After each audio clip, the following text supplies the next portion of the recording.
Hello, welcome. I'm Manny Mestas. This is All About Guitar, your one-stop television show where you will learn absolutely everything there is about guitar.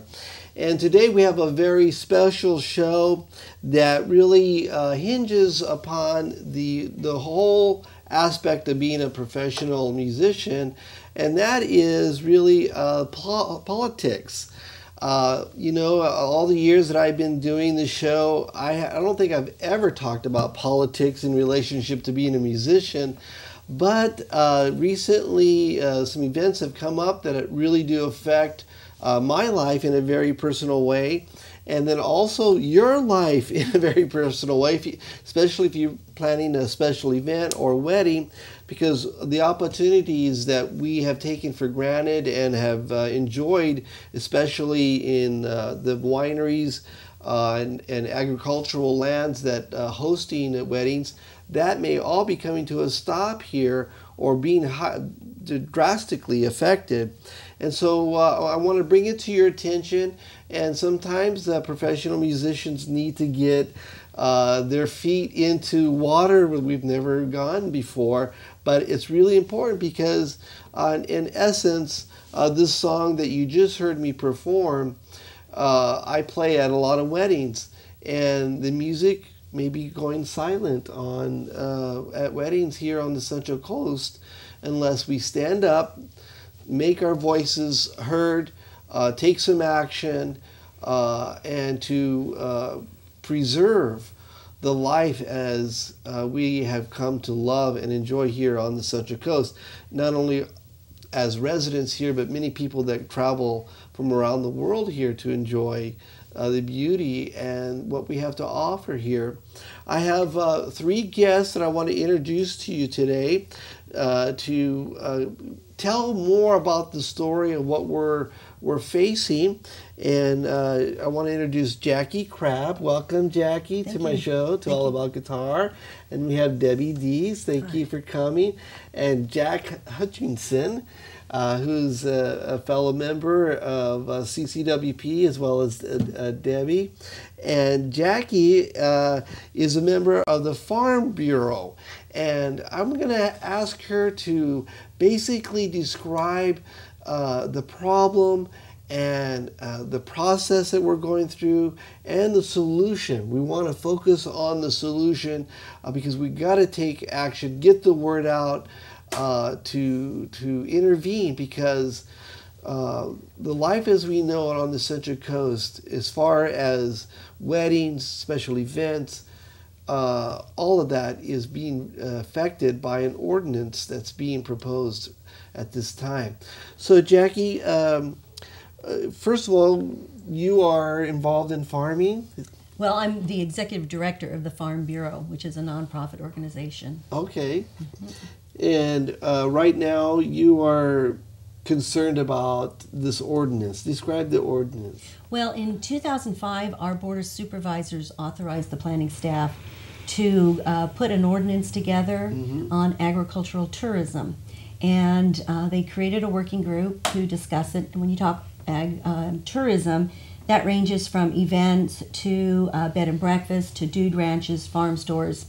And so what has happened is the first sector of the ag tourism that they are looking at right now is the events. And they took a draft to the Planning Commission, which is your first step.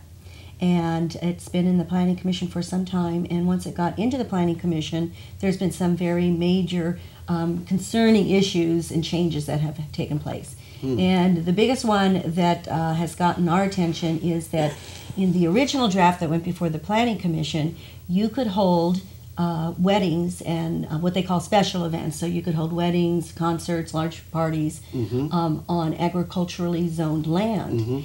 And what they have decided that is they are not going to allow that anymore. Now this does not mean we're talking about private weddings, and we do have a winery ordinance that is in place, and you can have weddings there, but they're very concerned what happens with the rest of the agricultural sectors could turn around and impact and be changing theirs as well. So anyway, that is one of the biggest issues. The other is that they've allowed for nonprofits to be able to hold events, though, on agricultural land. And there's no permit required. And the farmer and rancher cannot charge the nonprofit. But once they hit a certain number, and they haven't figured out what that number is, but more than likely we're looking at 300 people, that's going to trigger a higher permit or some type of permit. And once it becomes one of those higher permits, it's going to cost the farmer and rancher quite a bit, which can range from $6,000 to $12,000 just for the permit. So now you're asking the farmer and rancher to be able to open the door to the nonprofits. You're going to have to be able to buy that or pay for that permit, have no way to charge the nonprofits for that, and no other venue to recoup that money because you can't hold special events. And so they find themselves at a disadvantage. And so we're very concerned with that direction they're going. Wow, that is very powerful. Debbie, why don't you describe your experience and your story as you've come to learn about this ordinance and how it's affected your life? Sure. Well, I'm a third-generation farmer here. I'm a member of Farm Bureau, but I'm also a florist, a member of CCWP, like you stated. And so through the years and growing up, I've seen what's happened with agriculture here in the county, how difficult it is to make ends meet if you're trying to actually make a living from operating a farm or a ranch. And the ag tourism and that type of thing, just if there's a farmer that wants to go to the effort to put on these types of events, it just gives them a supplemental income, sometimes to tide them over or whatever. And it's great for the farmers and ranchers that want to put in the effort and go through the permitting process and do it. And it's fantastic for the tourism here in the county. It's, you know, there's a statistical website that does nothing but tracks weddings, and based on the marriage licenses picked up here in the county, we bring in a revenue to this county of $93 million a year. Granted, that's not on all ag land, but that doesn't include the brides coming that have picked up marriage licenses outside the county. 80% of my business here is out-of-town brides. So there's a lot of income being generated from those people. And when they come into the county, they're looking at having a venue either at the ocean, at a winery, or on a ranch. Those are the three big areas that they're looking for. They have things in mind. And so by eliminating that option, you're going to start seeing them, and the tourism or wedding events and stuff, it's going to start leaving our county and going elsewhere.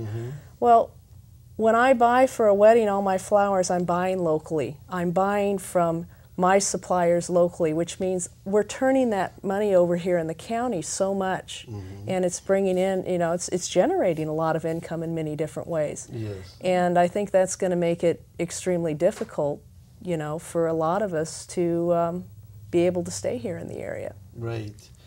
Now, Jack, I'd like to get your angle in terms of how did this start? How did this ordinance and how did it evolve to where it is today? Like, who started the complaining the most about this? Actually, I think Jackie would be the best person to answer that. Okay. We had the working group, the agritourism working group that was formed once the Board of Supervisors authorized staff to create an ordinance. It was a diverse group of stakeholders, and there were some that were opposing a lot of things that were being proposed, and there are a few folks that don't want anything really going on ag land. They see that it's damaging to the ag production and stuff.